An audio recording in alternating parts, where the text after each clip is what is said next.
Hi, I'm Reverend Susan, and today the title of my talk is All Is Well.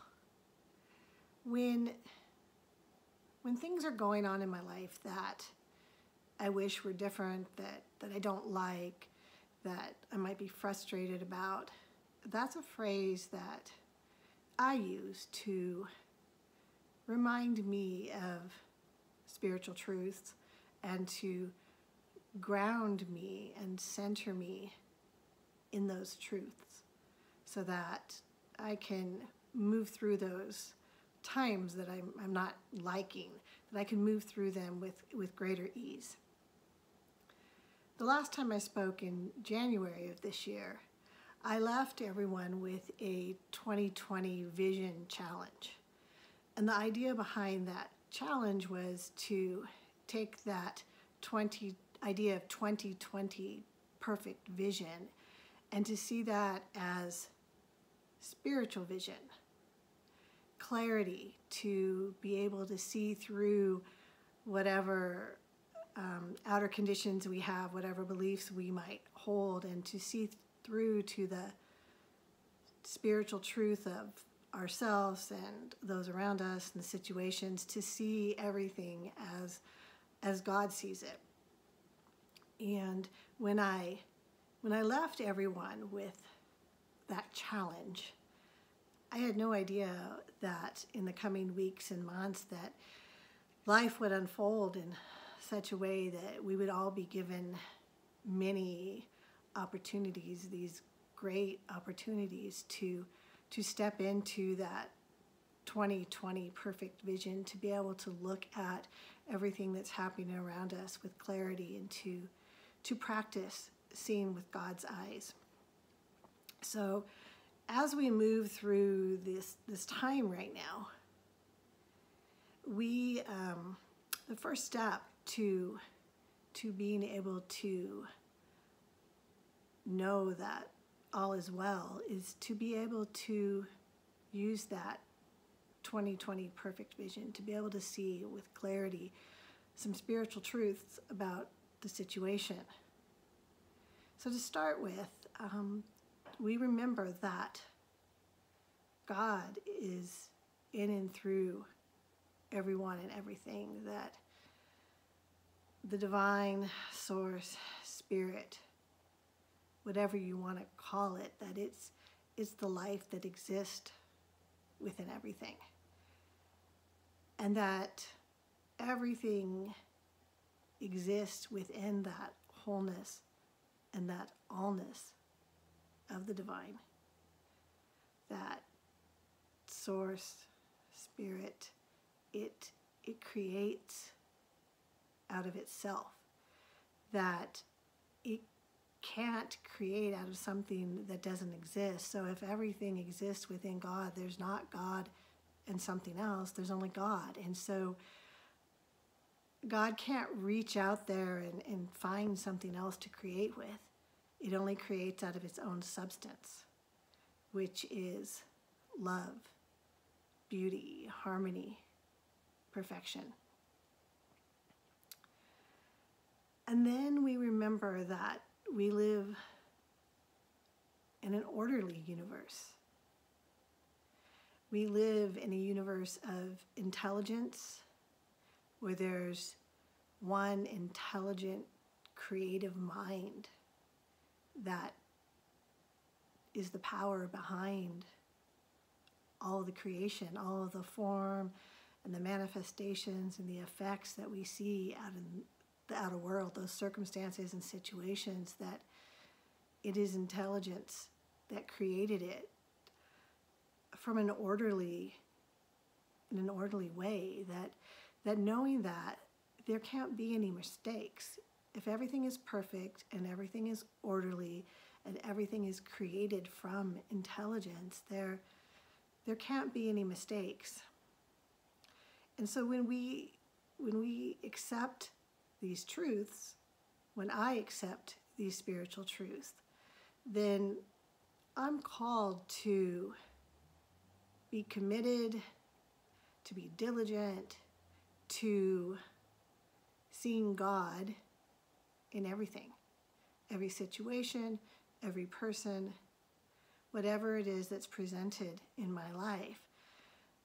And that means no matter what, means whether I like what's happening or not, whether I see it as pleasant, something I want in my life, or whether it's something that I'd really prefer not to be there.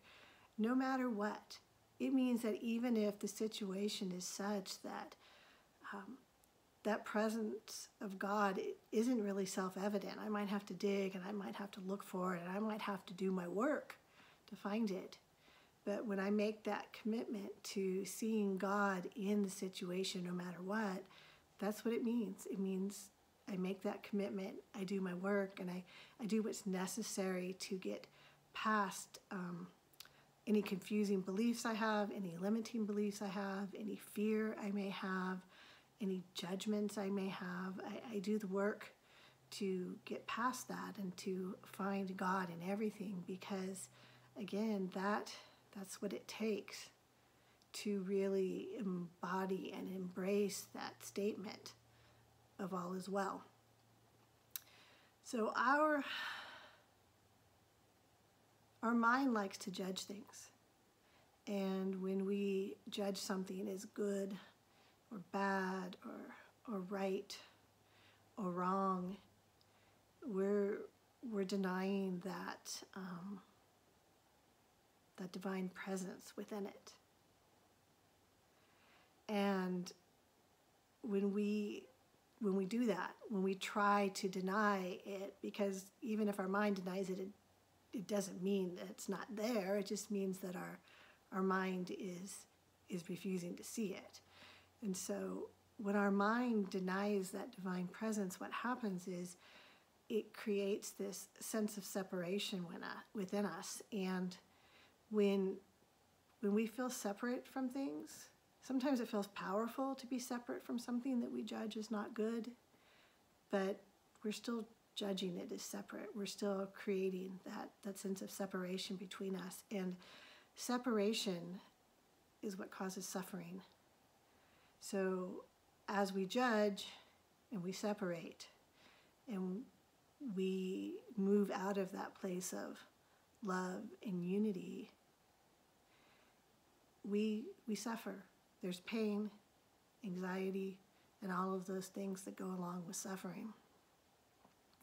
So for us to be able to move through these times right now with joy, what's needed, again, is that we make that commitment to seeing the divine truth, to working our way past our beliefs, so that we can be in a space of knowing that all is well. That is the first step to embracing that phrase, all is well.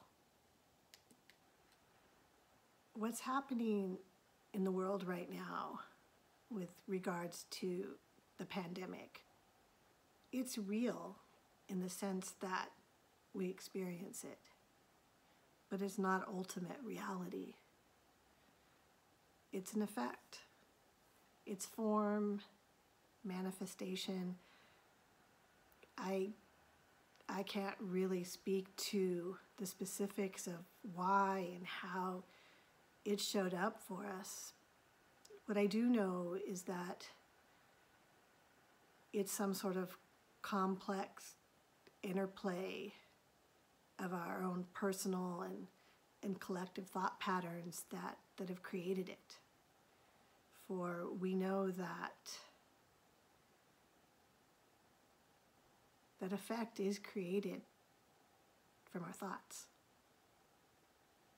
And we know that also that whatever is created, that at the center of it is this divine pattern. As I said before, it can't be anything but that. There's nothing else to create it out of. We may have, as a society, as humanity, we may have misused that law and created some undesirable situations. but there's good at the center of it. The universe is always working to bring itself back to balance, to bring itself back to harmony. And again, I can't speak to why it's here. There's lots of speculation about why and how and what it's here to teach us. But who really knows? God knows. But for all of us humans, it's speculation, it's ideas. So I don't spend a lot of time on that. Again, I'm spending my time on knowing the truth to move through this situation in a way that's easier, that's more joyful, that's more connected.